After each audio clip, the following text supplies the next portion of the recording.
What's going on, people? We are Tottenham TV, back here for another Tottenham update. And there's been a lot of news regarding Antonio Conte and his future at Spurs. A lot of rumours whether he's going to stay, whether he's going to go. And we've had a couple of updates regarding that. And starting off with Jack Pickbrook, he says Tottenham and Antonio Conte are to resume contract talks today. Conte is seeking assurances from the club on ambition and January transfer plans. Ali Gold says there is a belief within the Tottenham Hotspur ranks that Antonio Conte is happy at the club and will sign a new deal. The Italian has been re-energised following a family holiday during the World Cup break. And Paul O'Keefe says that Tottenham want Antonio Conte to stay and are prepared to do whatever that it takes to ensure that. The board love him. Conte also has mutual respect for the hierarchy of Tottenham due to recent events. In terms of him speaking to the club today, we do know that he's away and he will be back later on tonight. So I'm not sure how they're going to be speaking, whether it be Zoom or they're going to be speaking later on tonight. And in terms of what Paul O'Keefe says, he says Conte has mutual respect for the hierarchy due to recent events. Is that to do with Gianni? I'd assume so, something like that. Which obviously would bring people closer together. But it's very interesting when you hear about Conte, though. When you hear about the journalists from who are close to Tottenham, they always talk about contract talks starting imminently, and about how they want to get it underway, and that Conte's close to signing.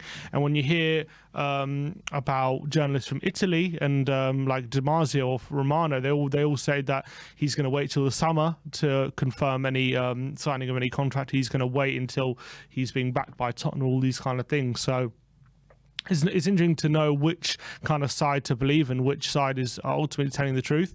But the noise that he is maybe prepared to come back to the table at the moment and talk about signing a new contract, and the noise that it seems unlikely that he won't at the moment, is very positive, and I really hope he does sign. And it's very crucial for the future of this project and this club right now, and the near future, that he does sign, because then everyone's pulling in the same direction. And as long as that contract remains unsigned, there's always going to be that uncertainty, isn't it, about future of big players and also the project and what direction the club is heading in. Everything does seem to be going in a good direction at the moment, where compared to especially where we were a year ago. But we need that contract to be signed as quickly as possible, and hopefully, if he does sign, that's an indication that he believes as well that this team can challenge in the near future. Yeah, if he does sign that contract, I'll be so happy, and I'll, start to believe that this Tottenham project can go where he wants it to go. But if he doesn't sign, that tells me everything I need to know, to be honest, where the kind of ambitions of this hierarchy leave us, and where this club will be ended up going, because we need this club to be going in the firm right direction. Otherwise, we're going to be overtaken by the likes of Newcastle, backed by Manchester United, all these clubs looking to get new ownerships in. Liverpool owner, the Man U owner, Newcastle, we know which way they're heading in. So it's such a pivotal stage right now for Tottenham Hotspur. We need to be on the right path, because if we're not on the right path right now, we're going to fall so far behind, and it's going to be so difficult to get back up there. So it's extremely important that Conte does sign, because if he doesn't, then everything is going to be up in the air. But talking of the January transfer window, we've got a bit of an update on what the plans are during the January transfer window. Ali Gold said Tottenham are aiming to bring in at least 2 players next month, while looking at any opportunities that arise to upgrade on Conte's current fringe players. Correia del Mana, a publication out in Portugal, says that Conte wants a creative midfielder signed in January. Alexis McAllister, James Maddison, Ruslan Malinovsky and Mohamed Kudus are on Spurs' radar. And the same publication says that Spurs are actively looking to upgrade at right wing-back in the new year, with Conte running out of patience with Emerson. The Brazilian's time at the club seems to be drawing to a close. Let's hope that's true, because he's not the only one running out of patience with Emerson, let me tell you that. It's very promising to hear those updates. We did hear in the summer we wanted a creative midfielder. Ultimately, we couldn't get one through the door. Are those options that you mentioned, McAllister, Kudus, Maddison and Malinovsky? I mean, I would take any of them, to be honest. I think they're all very good options. I think there is clearly one cheaper option compared to the others, though. I think the one we'll end up with. Probably. Malinovsky, I think, obviously is going to probably cost 20 million euro, 15 to 20 million euros. Will probably be a cheap deal or a loan deal, whatever. And I think the others probably cost at least 30, 40 million. I would assume, and then some for those deals. But definitely, I'd get one of those over the line, and that would massively improve our midfield options and our attacking options as well. So I think that's something that we should prioritise. And right wing back, we all know, has been a big problem. So hopefully we do get some signings over the line this January, because we need it to push on and not just consolidate our position. We want to really push the 3 teams above us at the moment as well. So we need some signings this January if we're going to do that. Otherwise, I don't think there's ever been more of a situation than this one where standing still is moving backwards. And I think that would be the quintessential situation this time round if we don't sign any players. So I think it's good that we're hearing those murmurings, but again, actions speak louder than words. Absolutely, as we've said many a time with Tottenham Hotspur, but let's hope that we can get some men through the door in January. And let's talk about a few specific players now. And first up is Pedro Porro. Ojogo say that Tottenham are eyeing a potential move for Sporting right wing back Pedro Porro. Tottenham scouts deciding if Porro is a safe investment ahead of a potential January move. Corriere del Mana saying that Pedro Porro's €45 million release clause will not be an issue for Tottenham. And Ali Gold has chimed in, and he says that the club have kept a close eye in recent years on Pedro Porro and is a player Spurs like. But there remains to be an element of doubt as to whether he fits the mould physically that Conte requires for his wing-backs. Pedro Porro is an agent of Base. Base are very connected to Tottenham as an agency. Daniel Levy has had a lot of dealings with Base in the past for the likes of HeungMin Son, Richarlison, Dele Alli, Kyle Walker Peters, Dane Scarlett and Alfie Devine, all represented by Base. So it could work in our favour, that one, a little bit. And also Paul O'Keefe has said that he had a conversation yesterday where he asked some people around Spurs, and he was saying that they were saying that Spurs are in for Porro, and he asked, is that true? And the answer that he got was, yes, it is true. So all signs pointing to that we will be looking at him in January. Yeah, and it's interesting looking at his statistics as to why maybe there are doubts, because looking at his attacking stats and his profile, he's no one's better than him really when it comes to getting in attacking positions, getting setting up chances, crosses in the box, all that kind of stuff. He's one of the best attacking wing backs statistically anyway in Europe right now. But the reservations would be defensively, his aerial ability is really poor. He doesn't win many headers. He's not that great of a tackler either. And also passing-wise in general play, his build-up play isn't the best. He's very good when he gets in the final third, but his build-up play at the moment still has a lot to be decided. He is only 23, so these things can all improve, but maybe that's where the reservations come on with Pedro Porro. I'm of the belief that if he has that good attacking ability, maybe that's something we can coach into him at this young age, and he's still very mouldable. So maybe it's worth taking the risk with his high potential, but maybe that's where the reservations come from right now with Pedro Porro. Yeah, I think that is something that can be coached into him, especially with Antonio Conte at the helm. Like we've said many a time with many a player, like what better manager is there to coach the defensive work into the game than Antonio Conte? If he's already got the attacking play down to a T like we've seen at Sporting Lisbon, then why not? I would bring him through the door, although it is a big outlay if you're not fully convinced at 45 million. So we'll have to wait and see how that one kind of moves forward. Next up is Sofian Amrabat and Matti Moretto saying that Antonio Conte still really likes Amrabat and Liverpool are also interested in him, whilst Fiorentina want around 40 million euros for the midfielder. Yeah, and I think after these World Cup performances, that's definitely a price that they feel was gettable, because he's been absolutely sensational. I really think as well the way he plays would really suit the way Tottenham play, and I think he would really work in Conte's system, whether it be 3-4-3 or 3-5-2. I think he'd play in either of those systems. And I've been super impressed with his performances and how he's really dominated those midfield areas physically, and he's good on the ball as well, very rarely loses possession. But the only problem is we have Bentancur now, we have Højbjerg, we have Basuma, we have Skip. is there a need to spend 40 million on him right now? Probably not. I wouldn't see him specifically as a priority, but he is a very good player, and I understand why Conte still likes him, because I think he is a Conte player, and I think he would work under him. But I don't see him as a massive priority right now. Yeah, completely agree. And if we're looking at players to bring in January, I'd much prefer the right wing back situation, an attacking midfielder situation, and a centre back situation. But Amrabat, I mean, I think he's won most people over now that kind of wrote him off when we were going for him last January.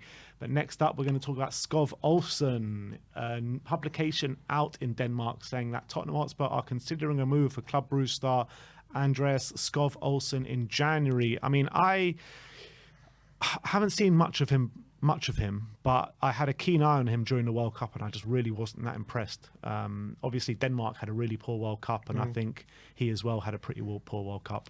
Yeah, I didn't think he was very good. I thought he was quite anonymous whenever he played. In fact, actually, whenever Lindstrom came in for him, I thought he was much better than Olsen during those games.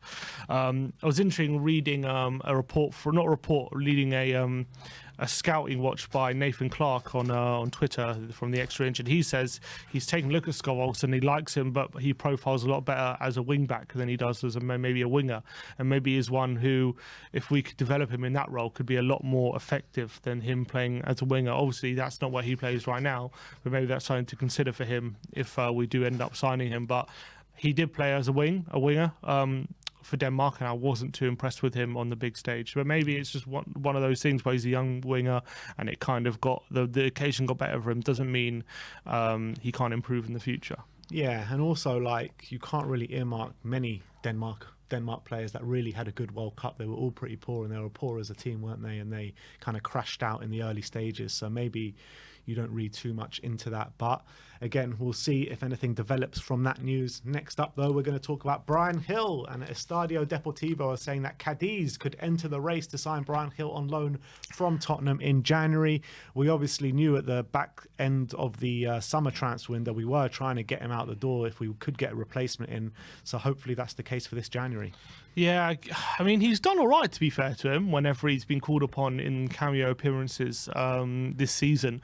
So I'm not knocking him, but again, clearly Conte doesn't want to start him. He still doesn't feel like in Premier League games anyway that he's physically ready to start these kind of games. Although they're against, like, in some games he made a positive impact, mostly in the Champions League. But I think a loan deal would suit everyone right now, free up a space for us to get another attacker. So I think it works best for everyone. Yeah, completely agree.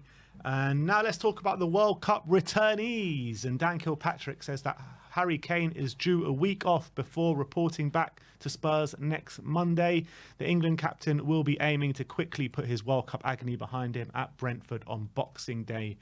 And just before I move on and talk about the other ones, I think it's important to say that everything that I'm seeing online about Harry Kane at the moment is absolutely disgraceful. It really is disgraceful. The guy puts his sweat, blood and tears into it for his country, into his club football as well. And for fans to just turn their back on him because he missed a penalty like that, yes, fine, a pivotal moment, I think is a disgrace. And the guy has literally, if it wasn't for Harry Kane, we wouldn't even be in that position anyway. So I think that a lot of fans need to give their heads a little wobble and give respect to the great man that is Harry Kane. Yeah, and he's our captain. I think he's been a really great leader for England ever since Southgate took over. I think he's really stepped up in big moments, which he doesn't get credit for as well. He's England's most highest ever scorer in knockout games. He's England's highest ever scorer in tournaments. England's joint highest ever scorer ever. He also had a really good game, I thought, against France in general. Even scored a penalty before missing that moment.